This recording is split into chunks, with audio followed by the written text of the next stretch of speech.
भंडाऱ्याच्या तुमसर तालुक्यामध्ये MMRDAच्या प्रोजेक्ट्स करता आज उपलब्ध झालेला आहे।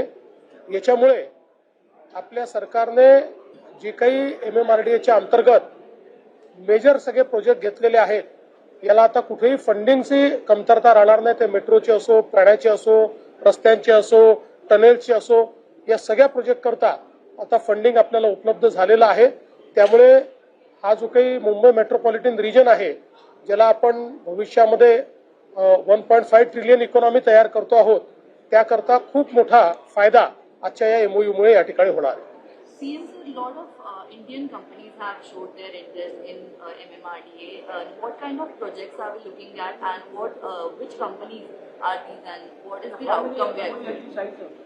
देखिए, आज हमने 5 MOU साइन किए हैं। इसमें से एक महत्वपूर्ण है, जो यूनिलीवर, एक बहुत बड़ी मल्टीनेशनल कंपनी है। इनका जो आइसक्रीम बिजनेस है, उसका GCC, जो उनका दुनिया का उनके लिए सबसे बड़ा GCC है, वो पूना में लोकेट करने का उन्होंने निर्णय किया हुआ है। और पूना में हमारे साथ उन्होंने इसका आज MOU भी किया, और इसके आने से GCC की जो इकोसिस्टम है, उसको एक बहुत बड़ा बूस्ट पूना के अंदर मिलने वाला है।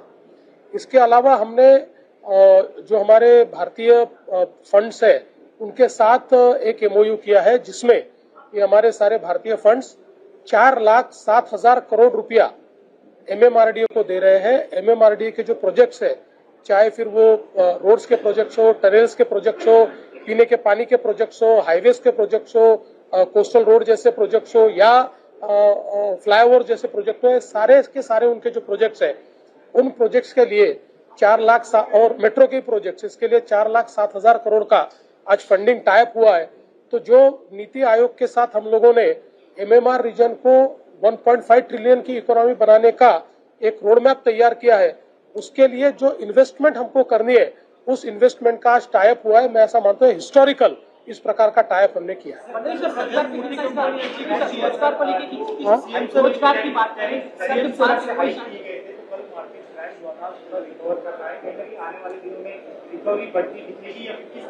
मुझे ऐसा लगता है कि रिकवरी बढ़ती दिखेगी, क्योंकि अब हम लोग टैरिफ का जिस समय अवलोकन कर रहे हैं, महाराष्ट्र की दृष्टि से भी कर रहे हैं, तो कुछ क्षेत्रों में वो टैरिफ हमें हिट करेंगे, लेकिन ओवरऑल इन टैरिफ के कारण एक बिजनेस अपॉर्चुनिटी भी हमारे लिए तैयार हो रही है।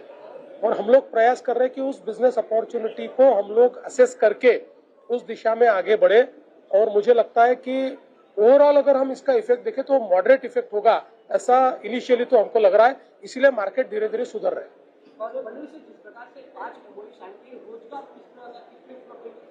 देखिए, इसमें जो GCC है, GCC में तो अच्छा रोजगार निर्माण होगा, और बाकी जो 4 MOU है, ये इंफ्रास्ट्रक्चर के फंडिंग के MOU। तो इंफ्रास्ट्रक्चर में जब पैसा लगता है, तो उससे सबसे ज्यादा रोजगार तैयार होता है, तो बड़े पैमाने पर रोजगार का निर्माण होगा।